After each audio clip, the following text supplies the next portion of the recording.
स्वागत है आप सभी का Urmila Devi PG college online classes में। सुप्रभातम छात्रों, कैसे हैं आप सब? आशा करते हैं कि आप लोग अच्छे से होंगे और घर में अध्ययन भी कर रहे होंगे पिछले वीडियो की तरह।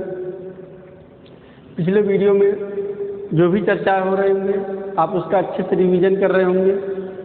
संस्कृत में 1-2 नंबर क्वेश्चन बहुत पूछता है और तृतीय सेमेस्टर के अंतर्गत फर्स्ट सेमेस्टर में पूछता है। ये हिंदी और संस्कृत सब में पूछ लेता है। बहुत ही महत्वपूर्ण टॉपिक आज हम आपको पढ़ाने जा रहे हैं, उपसर्ग। उपसर्ग क्या होते हैं? उपसर्ग किसी चीज़ के सर्ग से पहले लगा दिया जाता है। तो उपसर्ग कार्य क्या होता है? उपसर्ग मान लीजिए कोई शब्द होता है तो कभी कभी एग्जाम में आता है उपसर्ग कहाँ लगता है, शब्द के पहले लगता है कि शब्द के बाद में। ठीक, उपसर्ग कहाँ लगता है? एग्जाम में बहुत क्वेश्चन पूछता है। तो उपसर्ग शब्द के पहले लगता है और प्रत्येक शब्द के बाद। उपसर्ग काम क्या होता है? उपसर्ग काम क्या होता है? उपसर्ग शब्द के पहले लगकर उस शब्द के अर्थ को परिवर्तित कर देता है। यही हमारा उपसर्ग होता है। तो संस्कृत में कभी कभी पूछता है संस्कृत में उपसर्गों की संख्या कितनी है? तो संस्कृत में उपसर्गों की संख्या कितनी है? 22। प्रत्याहार की संख्या कितनी है? 42। जो महर्षि सूत्र आप लोगों ने पढ़ा था अ से लेकर हल तक, उससे जो प्रत्याहार और कंफ्यूजन यही जो होता है उपसर्ग और प्रत्याहार में। तो ये जो चीज़ आप पढ़ रहे हैं और 1 नंबर 2 नंबर क्वेश्चन बहुत पूछता है। तो उपसर्गों की संख्या कितनी है?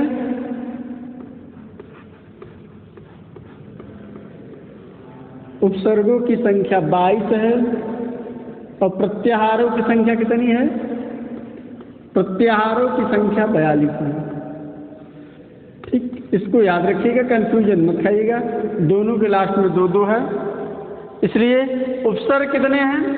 उपसर्ग की संख्या 22 है। प्रत्याहारों की संख्या कितनी है? प्रत्याहार कितने हैं? तो प्रत्याहारों की संख्या 42 है। उपसर्ग 22, प्रत्याहार 42। रख लीजिए, उपसर्ग 22, प्रत्याहार 42, उपसर्ग 22, प्रत्याहार 42। 1 नंबर क्वेश्चन बहुत पूछता है, मैक्सिमम पूछता रहता है। इसी पूछता है महर्षि सूत्रों की संख्या कितनी है? तो 14।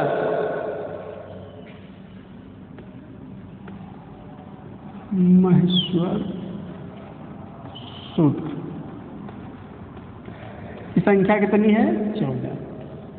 ये कुछ हैं संस्कृत के आंकड़े। उपसर्ग के बारे में आप पढ़ रहे हैं, अभी हम बताएंगे 22 उपसर्ग कौन कौन से हैं। प्रत्याहार आपको बताए थे, प्रत्याहारों की संख्या 42 है। महर्षि सूत्रों की संख्या 14 है। अब उपसर्ग क्या है? देखिए, उपसर्ग की परिभाषा आप पढ़ेंगे तो उसके अनुसार आपको पता चल जाएगा। देखिए परिभाषा पढ़ते हैं, क्या है? जो अव्यय धातु या धातु से बने हुए विशेषण संज्ञा आदि शब्दों के पूर्व जोड़े जाते हैं उससे उपसर्ग कहते हैं। तो उपसर्ग कहाँ लगता है? देखिए, शब्दों के पूर्व। तो उपसर्ग कहाँ लगता है? जो उपसर्ग लगता है उस शब्द के पहले लगता है, शब्द के पहले। आपको कंफ्यूजन बहुत करता है, एग्जाम बहुत पूछता है। 1 नंबर क्वेश्चन पूछता है, कभी कभी अतिलघुत्तरी पूछता है कि उपसर्ग कहाँ लगता है।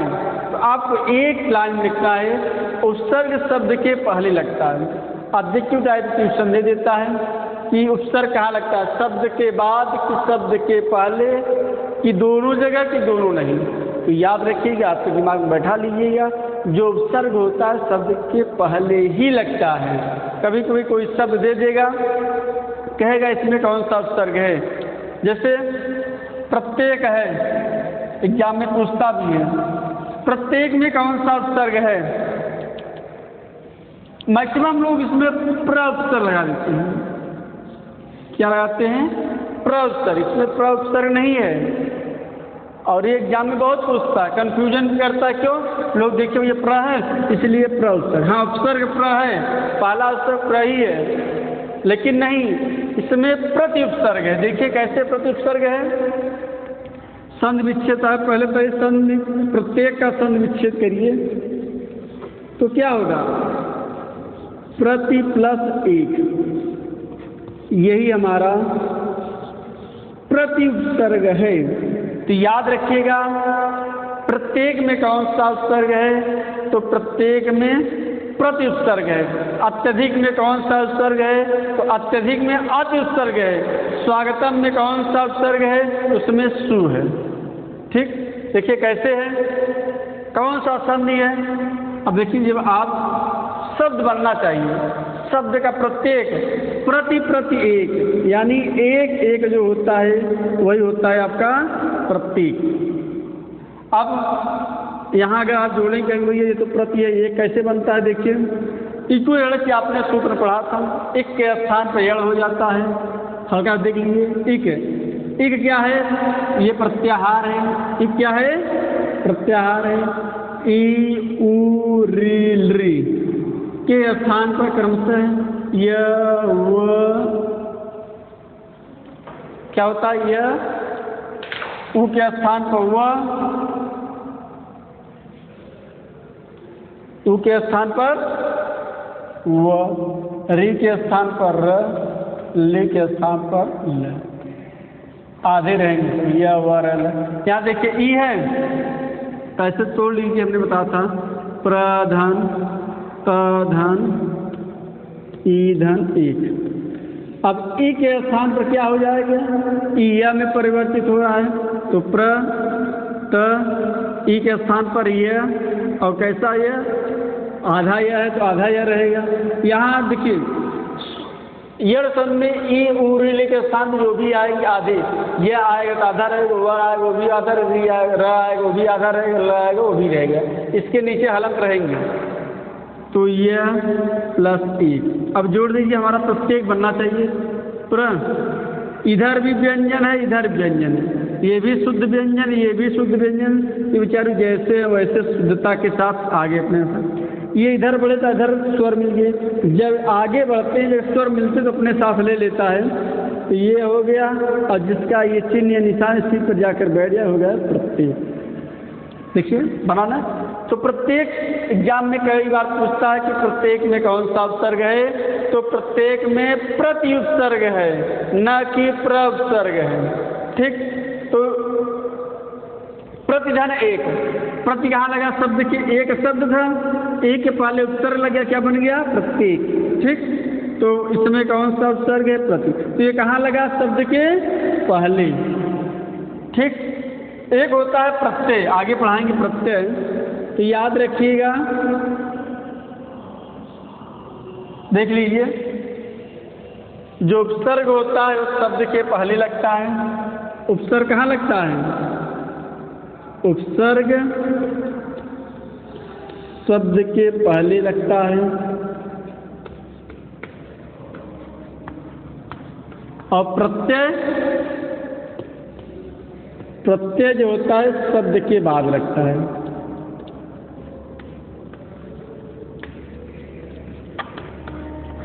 जैसे सिंपल सा चीज है, नाविक है, कहा जाता है नाविक में कौन सा प्रत्यय है? नाव प्लस इक, नाव प्लस इक, तो इसमें इक प्रत्यय है। और ये प्रत्यय पढ़ाएंगे तो आप बताएंगे। तो यहाँ हम आपको उपसर्ग बता रहे हैं, तो उपसर्ग में दो तीन चीज आपको ध्यान देना होता है, जो कॉमन चीज होते हैं, जनरल चीज होते हैं। उपसर्ग शब्द के पहले लगता है, उपसर्गों की संख्या 42 है। ठीक, उपसर्ग क्या होता है? उपसर्ग शब्द के, अभी आप आगे पढ़ेंगे, उपसर्ग शब्द के पहले लगकर उस शब्द के अर्थ को परिवर्तित कर देता है। क्या करता है वो? शब्द के पहले लगकर वो जो शब्द का अर्थ होता है उसी अर्थ को परिवर्तित कर देता है। देखिए यहाँ परिभाषा भी लिखा हुआ है, इनके द्वारा, किसके द्वारा? उपसर्ग के द्वारा धातु के अर्थ में विशेषता आ जाती है। अर्थ में क्या आ जाती है? विशेषता आ जाती है, उसका अर्थ परिवर्तन हो जाता है, या सर्वथा ही उसके अर्थ बदल जाते हैं, या हमेशा के लिए उसके अर्थ बदल जाते हैं। जैसे होता है हार, हार है जो गले में पहना जाता है, उसे क्या कहते हैं? हार। अब प्रहार, प्र उपसर्ग लगे ना, यही क्या लगा दिया? प्र, तो बन गया क्या? प्रहार। प्रहार मतलब किसी के ऊपर आक्रमण करना। अर्थ बदल गया। एक हार तो वो हार था जो गले में पहना जाता था, यही प्र उपसर्ग लग गया, ये क्या कर दिया, इसके अर्थ को हमेशा के लिए बदल कर दिया, हो गया प्रहार। जैसे हनुमान जी गदा से प्रहार करते हैं, ठीक, तो ये क्या हुआ, प्रहार मतलब किसी पर आक्रमण करना, किसी को उस चीज से मारना। जैसे हार, यही देखिए, इस हार के एक शब्द होते थे, लेकिन अलग अलग उपसर्ग लगकर इस हार के अर्थ को अलग अलग अर्थों में परिवर्तन कर दिया। हार ये भी है, हार ये भी है, हार ये भी है, हार ये भी है। हार का मतलब होता है जो गले में पहना जाता है, ठीक। लेकिन यहाँ प्र उपसर्ग लग गया तो प्रहार, किसी के ऊपर आक्रमण करना। देखिए हार का आ लग गया, आहार। आहार मतलब भोजन इत्यादि से संबंधित जो चीज होता है उसे हम आहार कहते हैं। तो देखिए आ उपसर्ग का आहार। संधनहार, संहार, संहार मतलब किसी को मारना, कहते ना भाई, फला ने फला का संहार कर दिया, तो हार था, सम उपसर्ग लग गया, संहार, किसी को मारना। विहार, विहार हार था, वि लग गया, विहार मतलब विचरण करना।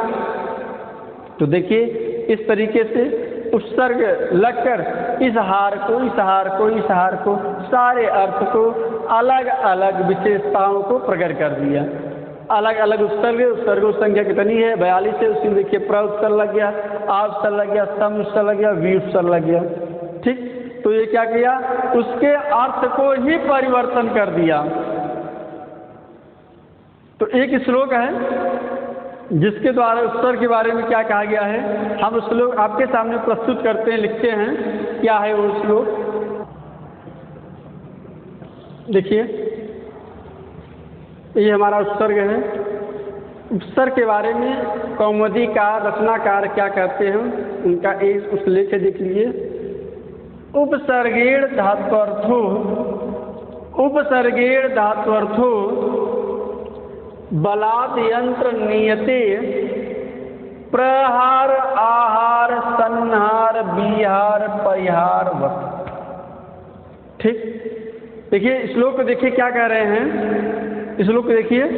उपसर्गेण धात्वर्थे बलात् यंत्र नियते प्रहार आहार संहार विहार परिहार वतः, अर्थात उपसर्गों के द्वारा, उपसर्गेण धात्वर्थो बलात्, उपसर्गों के द्वारा धात्वार्थ, धातु को अर्थ को, बलाद अन्यत्र नियते, बल द्वारा दूसरी जगह ले जाया जाता है। बात देखिए फिर से, उपसर्गों के द्वारा धातु का अर्थ बलपूर्वक अन्यत्र ले जाया जाता है। देखिए उपसर्गों के द्वारा धातु का अर्थ बलपूर्वक अन्यत्र मतलब दूसरे नियते मतलब ले जाया जाता है। जब उपसर्ग लग जाता है धातु का अर्थ बदल जाता है, बलपूर्वक ले जाया जाता है। जैसे देखिए चुरा दिए, प्रधन आर प्रहार, अधन आर आहार, समधन हार संहार, विधन हार विहार, परिधन हार परिहार। नीचे वाले देखिए सब में लगा हुआ है। उपसर्गेण धातुर्थ, उपसर्गों के अर्थ, धातुओं के अर्थ बलाद बलपूर्वक अन्य स्थान पर ले जाया जाता है। यानी उपसर्गों के द्वारा धातु का अर्थ बलपूर्वक अन्यत्र ले जाया जाता है। जैसे आप देखिए प्रधन हार, प्रहार सन, देखिए यहाँ पर भी राहार है, सन विच्छेद कर आ प्लस हार। देखिए संहार है, क्या कौन सा उपसर्ग इसमें, समधन हार संहार। विहार है, बिहार में कौन सा उपसर्ग इसमें देखिए, विधनहार विहार। परिहार में देखिए कौन सा उपसर्ग है, परिधनहार, ठीक। इसका अर्थ हुआ उपसर्गों के द्वारा धातुओं का अर्थ बलपूर्वक दूसरी स्थान पर, बलाद अन्यत्र, बलाद मतलब बलपूर्वक, अन्यत्र मतलब दूसरे जगह ले जाया जाता है। जो दूसरा अर्थ निकलता है वही उपसर्ग होता है। जैसे हार था प्रधनहार प्रहार, हार का अर्थ होता है, अभी हमने बताया अभी पिछले वीडियो, अभी इससे पहले हमने चर्चा भी किया था। तो उपसर्गों की संख्या कितनी, अब चले आइए, किसने कहा है? रचनाकार कहते हैं कि उपसर्ग के द्वारा धातुओं का अर्थ बलपूर्वक दूसरे स्थान पर ला जाया जाता है, यानी उसका दूसरा अर्थ निकलता है। कब? जब उपसर्ग लगा देते हैं, तब किसका? धातुओं का। बात क्लियर हुआ?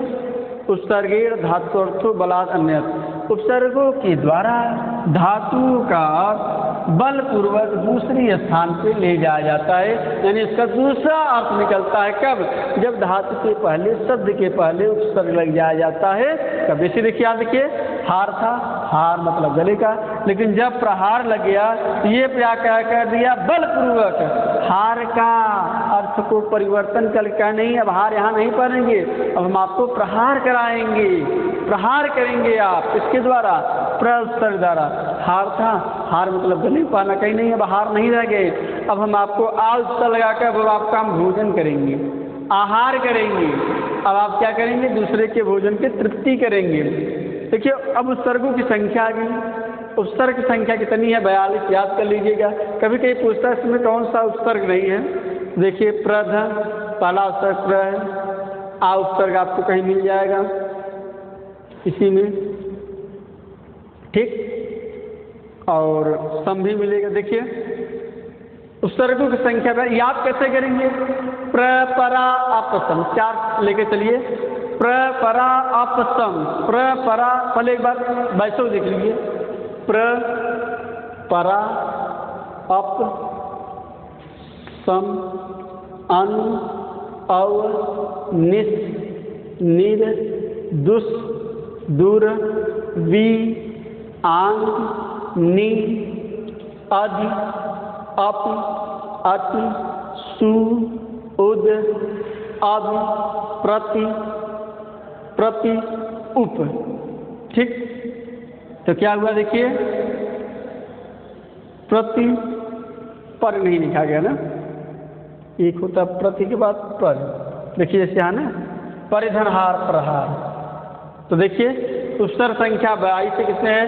प्र परा अप सम अनु अव, पहला क्या था?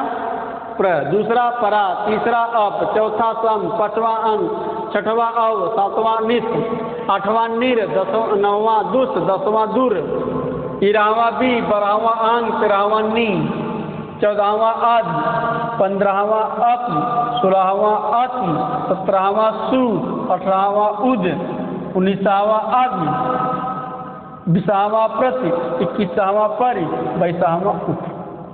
देखिए ये हुआ। अब इसको आपको याद करना है। कभी कभी पूछता है इसमें कौन सा उपसर्ग नहीं है, कभी कभी तो उपसर्गों की संख्या कितनी है, संख्या लिखिए 2 नंबर क्वेश्चन में। अगर 1 नंबर क्वेश्चन में अगर पूछता है तो उपसर्गों की संख्या कितनी है, तो आपको लिख देना है उपसर्गों की संख्या 22 है। कभी कभी दे देगा इसमें, पूछ रहे इसमें कौन सा उपसर्ग नहीं है, तो 22 याद रहेगा। देखिए, तो याद करना बहुत आसान है, 4 के लेते हैं। प्र परा अपसम, हमारे साथ पढ़िए, 3-4 बार पढ़िए, याद हो जाएगा। पहले है प्र परा अपसम, प्र परा अपसम, पर परा अपसम, प्र परा अपसम। अनु अव निस नीर, अव अनु अव निस नीर, अन अव निस नीर, अनु अव निस नीर, अनु अव निस नीर, अव अनु अव निस नीर।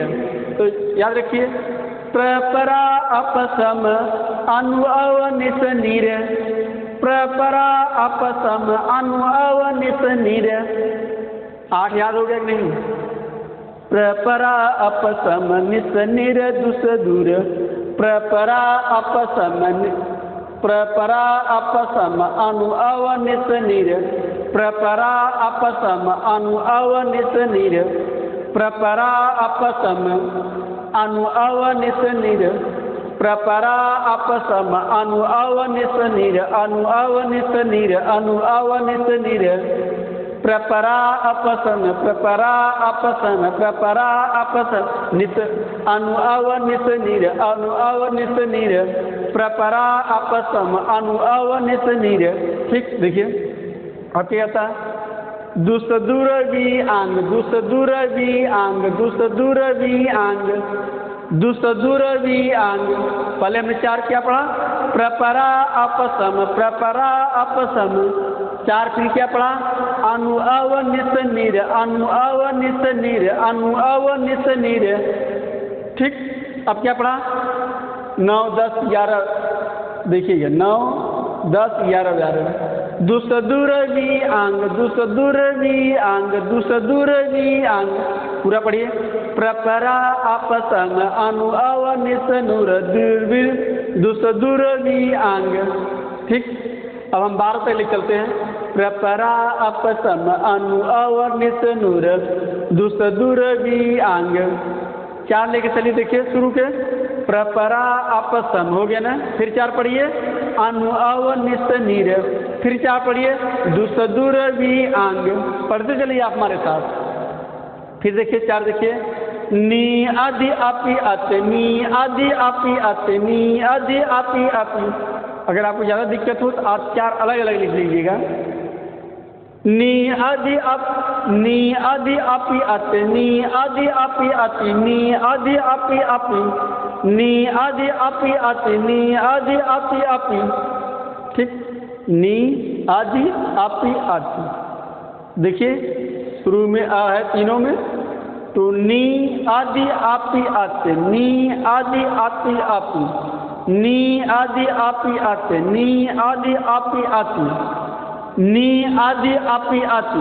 13वां नी, 14वां आदि, 15वां आपी, 16वां आती। इस तरह देखिए। और सुउद अपि प्रति, सुउद अपि प्रति, सुउद अभि प्रति, सुउद अभि प्रति, सुउद अभि प्रति, सुउद अभि प्रति, सुउद अभि प्रति, सुउद अभि प्रति। ठीक, और लास्ट में है 12वां पारी उप, पारी उप, पारी उप, पारी उप। ठीक, देखिए आप चलिए। प्रपरा अपसम अनु अव निस नीर दुसदुरवी आंग, नी आदि आपी अति, सुउद अभि प्रति, प्रउपि। याद हो गया कि नहीं? अब देखिए फिर से। प्रपरा अपसम अनु अव दुसदुरवी आंग, नी आदि आपी अति, सुउद आपी प्रति, प्रउप। इस प्रकार से आपको 22वां उपसर्ग याद हो रहना चाहिए। 1 बार 2 बार आप रिहर्सल करेंगे, आप अभ्यास करेंगे तो ऑटोमेटिक आ जाएगा। तो 4 करके आप याद करेंगे तो बहुत आसानी से आएगा। जैसे कहा प्रपरा अपसम अनु अव निस नीर दुसदुरवी आंग, नी आदि आपी आति, सु आदि आभि प्रति, प्रउप। ठीक, तो उपसर्गों की संख्या कितनी है? 42। अब हम चलते हैं। इन उपसर्गों का आपके एग्जाम में आता है, कोई दे देगा कि आप उपसर्ग से कोई 3 शब्द बनाइए। अपकार, अप्रयोजन। ठीक, इस हिसाब से आपको इन उपसर्गों से 3 शब्द बनाना है। तो हम चलते हैं। नेक्स्ट हमारा टॉपिक है हमारा उपसर्गों से बने शब्द, कि कौन कौन से उपसर्ग बनने से कौन कौन से शब्द बनते हैं। तो आपको हम आशा करते हैं उपसर्ग एक बार हमारे साथ पढ़िए। प्रपरा अपसम अनु अव निस नीर दुसदुरवी आंग, नी आदि आपी अति, सुउद अभि प्रति, परि उप। आ गया कि नहीं आ गया? बहुत सिंपल सा चीज था। अब देखिए आपके सामने ये उपसर्ग है। 22 उपसर्गों के बारे में। प्रत्येक उपसर्ग का अर्थ होता है और उस उपसर्ग का उदाहरण दिए गए हैं। यानी ये उपसर्ग है, उसके अर्थ है, उदाहरण है। जैसे पहला उपसर्ग हमारा प्र था। प्र का अर्थ होता अधिक। जैसे उसका अगर शब्द के पहले लग गया यानी उस शब्द से अत्यधिक मान लीजिए 4 का प्रचार, मतलब अत्यधिक किसी चीज़ का प्रसार करना है। 4 प्र लग गया तो प्रचार मतलब किसी चीज़ का अधिकता, प्रसार, तो ना प्रसारण हो रहा है, कितना ज़्यादा उसका प्रसारण हो रहा है। प्रमाणन, प्रमाण है तो अत्यधिक, तो देखिए प्र मतलब अधिक होता है। आपके एग्जाम में पूछ लेता है कि प्र उपसर्ग से कहीं 3 शब्द को बनाइए, तो हमारा अगर प्रचार, प्रसार, प्रमाण, प्रयोग, ठीक ऐसे और ढेर सारे शब्द बनेंगे, प्रयोजन, प्रमाणिक, ठीक। तो एग्जाम में पूछता है प्र उपसर्ग लगाकर किन्हीं 3 शब्दों को बनाइए, 5 शब्दों बनाइए। तो देखिए प्रचार, प्रसार, प्रमाण, प्रयोग, प्रमाणम इत्यादि ऐसी सारी चीजें इत्यादि ऐसे उदाहरण मिलेंगे। तो प्र मतलब होता है, कभी कभी पूछता है कि प्र उपसर्ग क्या अर्थ होता है, तो प्र उपसर्ग का अर्थ होता है अधिक। परा, परा मतलब निषेध। जय है, जय मतलब क्या होता है, क्या देखिए जय, जय मतलब किसी का विजयी होना, लेकिन परा उपसर्ग है तो इसका अर्थ निषेध, उसी का अपोजिट हो गया। जय का पराजय, क्रम का पराक्रम, काष्ठा का पराकाष्ठा, ठीक। तो जय का पराजय, क्रम पराक्रम, क्रम था क्रम कर, पराक्रम मतलब किसी चीज को पराजित करना, पराकाष्ठा। तो आएगा कि प्रा का अर्थ क्या होता है, प्रा का निषेध या विरोध होता है, ठीक। जहाँ पर निषेध या प्रा लग गया यानी मतलब या तो उसका निषेध कर रहा है या तो उसका विरोध कर रहा है। पराकाष्ठा, पराकाष्ठा मतलब दूसरे को पराजित नहीं कर पाए, ये विरोध करने लगा। अप का अर्थ होता है हीनता या न्यूनता। कार होता है अपकार, वाद होता है, वाद में बोलना, अपवाद कहते ना ये इसका अपवाद है जो कि उसकी हीनता या न्यूनता की तरफ ले जाता है। मान होता है, मान का हीनता क्या होगा, अपमान। देखिए आप उसका लगा क्या बना, हीनता उसका अर्थ हुआ अपकार, अपवाद, अपमान है, ठीक। तो इस हिसाब से और सारे शब्द बनेंगे। सम है, सम का अर्थ होता है अच्छा, सम्यक, संकल्प है, संताप है, ठीक। इसको याद कर लीजिएगा और हर एग्जाम में मैक्सिमम पूछता है। जैसे कभी कभी अगर अवतारण में कौन सा उपसर्ग लगा है, पहले इसको देख लीजिए। अनु मतलब पीछे, अनुहार हार के पीछे, अनुचर, चर मतलब चलता, अनुचर मतलब उसके पीछे चलना, अनुकरण मतलब पीछा करना, पीछे पीछे चलना, ठीक। निस नीर, निस नीर दोनों का अर्थ निषेध करने का अर्थ होता है, चाहे निस का हो चाहे निर का। अपराध है, निर लगा निरपराध, जिसने अपराध न किया हो। निरुत्सर्ग है, निर प्लस अपराध, तो निरपराध जिसने अपराध न किया हो। ये क्या करते, निषेध कर किसका, अपराध। शक है, निशक है जिस पर कोई शक न हो। दोष है, निर्दोष जिसका कोई दोष न हो। तो नी का, निस और नी का अर्थ निषेध के अर्थ में होता है, जो उसी का अपोजिट होता है। जैसे अपराध था, अपराध का निषेध कर दिया, क्या हो गया, निरपराध।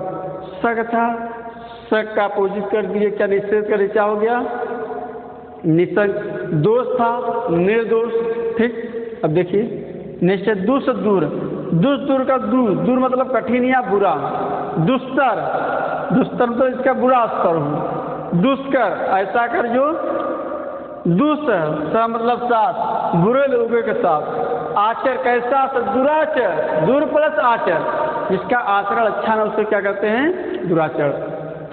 तो देखिए कभी कभी आता है अवसर लगाकर कोई 3 शब्द बनाइए, अवतार, अवमान, अपमान, और ठीक, अवमान, अवगुण, अवरोध, अवरोही। तो ये सारे आप देखेंगे तो आपके दिमाग में ढेर सारे शब्द आएंगे। जब इस पर विचार करेंगे, मनन करेंगे तो ये आते हैं। और ये एग्जाम में 2 नंबर 3 नंबर 2 नंबर क्वेश्चन जरूर पूछता है। 1 नंबर या 2 नंबर हर साल पूछता होता है, चाहे फर्स्ट सेमेस्टर में संस्कृत पूछे चाहे थर्ड। हिंदी में कभी कभी पूछ लेता है कि उपसर्गों की संख्या कितनी है। दुष्ट उपसर्ग लगाकर कोई 3 शब्द नहीं, दुस्तर, दुष्कर, दुस्तर, दुचार, ठीक। निस उपसर्ग लगाकर निरपराध, निसंग, निर्दोष, अव, अन, इस हिसाब से आप देखेंगे तो इन सब उपसर्गों के द्वारा ये सारे शब्द बनते हैं। तो उपसर्ग का कार्य क्या हुआ, इस शब्द के पहले लगकर इस शब्द के अर्थ को बदल देना। देखिए इसमें 4 था, सार था, अड़ाम था, तो प्र लग गया, प्र लग गया, परा है, अप है। कभी कभी दे देगा कि जैसे निर्दोष है, देखिए निर्दोष, कहेगा निर्दोष में कौन सा उपसर्ग लगा है। आज देखिए यहाँ पर देखिए वास्तव में शब्द क्या होते हैं, शब्द के अनुसार बनेंगे। यहाँ देखिए दोषी नी प्लस दोष, लेकिन नी कोई शब्द होता नहीं है, दोष है ना। देखिए निर प्लस दोष, निर प्लस दोष करेंगे, जब इसको जोड़ेंगे तो ये निर है, ठीक, हलन लगा है। जब इसके जाए तो चला जाएगा यहाँ नी दोष, ठीक। तो निर्दोष, निर्दोष का मतलब नी नहीं, निर उसका लगा, ध्यान दीजिएगा। निर्दोष बहुत पूछता है, तो निर्दोष में कौन सा प्रत्यय लगा है, तो निर्दोष में निर प्रत्यय लगा हुआ है। कौन सा प्रत्यय लगा है, निर प्रत्यय लगा हुआ है। इसी तरीके से देखिए दुष् प्लस कर दुष् में क्या है, दुष् प्रत्यय लगा है। अगर इस साथ से होगा, देखिए इसमें दुष् है, इसमें दुष् है, जहाँ पर आधा स होगा, आधा स इसमें है, आधा स आधा से, तो वहाँ पर दुष् उपसर्ग होगा। इस साथ से अभी 22 उपसर्ग बनते हैं।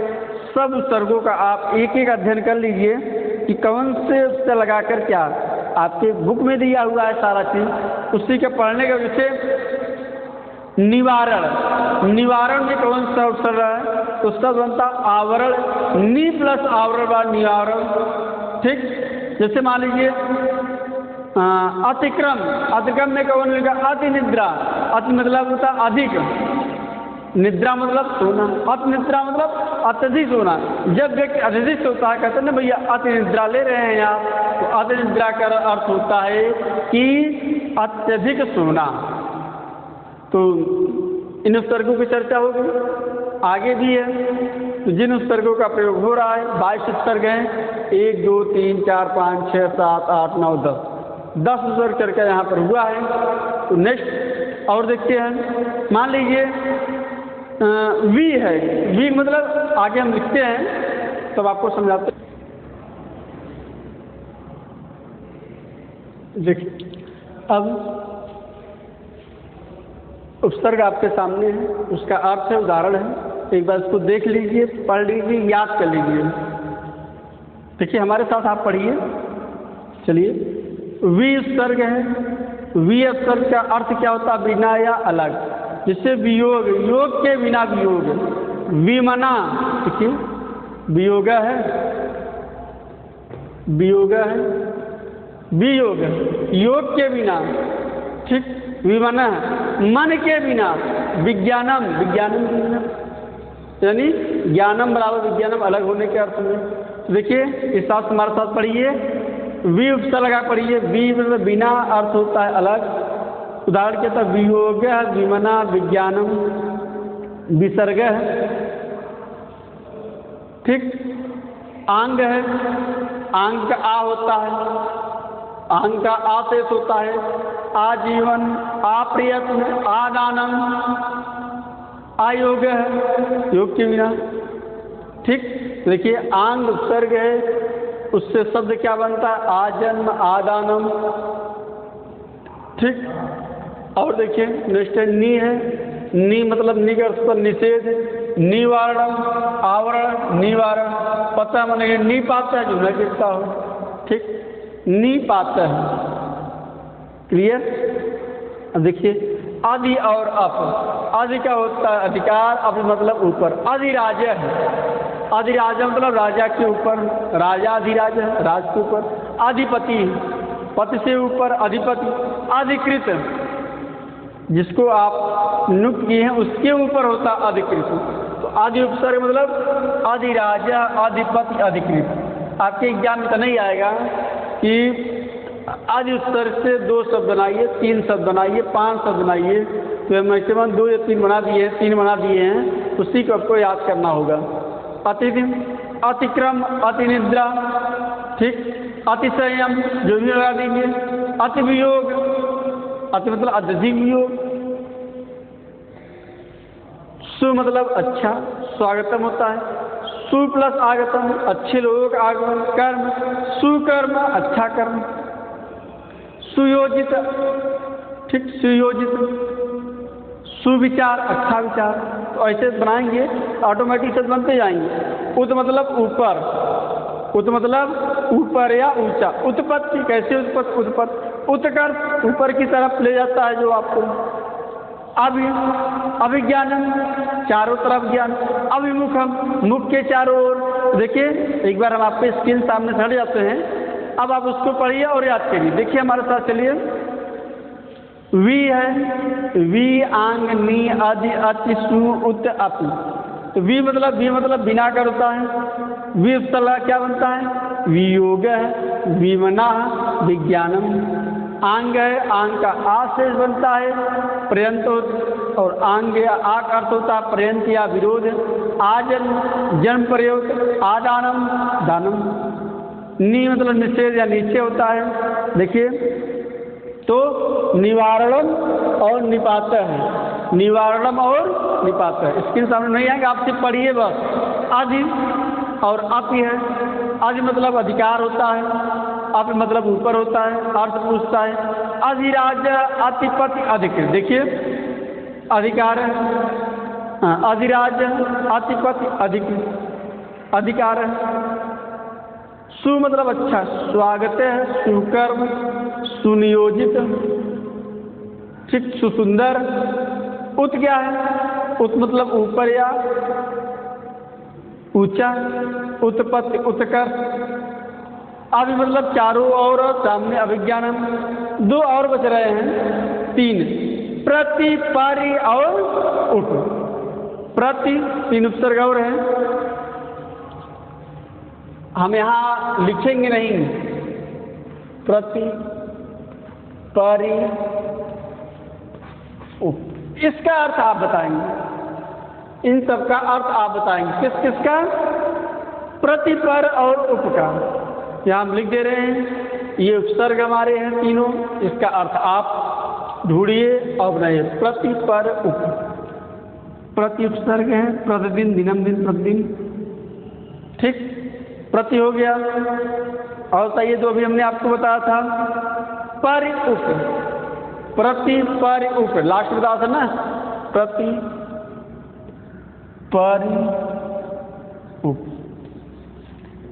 हम इसका अर्थ नहीं कह रहे हैं, इसका अब आप उपसर्ग बनाकर शब्द के पहले उपसर्ग लगाइए। जैसे प्रतियोग हो गया, प्रतिशोध हो गया, प्रतिदिन हो गया, ठीक, तो बनाइए। प्रत्येक हो गया, प्रत्येक शब्द बहुत होता है, तो बनाइए आप। देखिए क्या बनता है।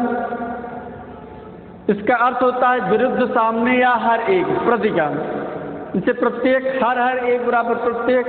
तो प्रतिकूलम, प्रत्यक्षम, प्रतिमासम और प्रत्येक। परि का देखिए क्या बनता है? परितोष, परितः। परितः मतलब चारों तरफ होता है। परितोष मतलब जो संतोष करे। उप का अर्थ होता है समीप या मुख्य या छोटा। कहते हैं ना उप प्रधान, प्रधान से छोटा है। उप मुख्यमंत्री, जो मुख्यमंत्री से छोटा हो। उप का अर्थ होता है छोटा। तो यहाँ हम आपको 22 उपसर्ग के बारे में उदाहरण से हमने आज यहाँ चर्चा किया। इसको आप स्क्रीन पर देखिए और एक एक पढ़िए, उसको याद हो जाएगा कौन से शब्द किससे क्या बन रहे हैं, याद रखिएगा। जैसे एग्जाम में पूछ लिया, अति निद्रा में कौन सा उपसर्ग है?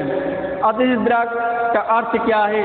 अति मतलब होता है अधिक, निद्रा मतलब निद्रा, जो अत्यधिक होता है। अति निद्रा के बारे में कौन प्रसिद्ध है बताइए? महाभारत में कुंभकर्ण, जो अत्यधिक सोता था।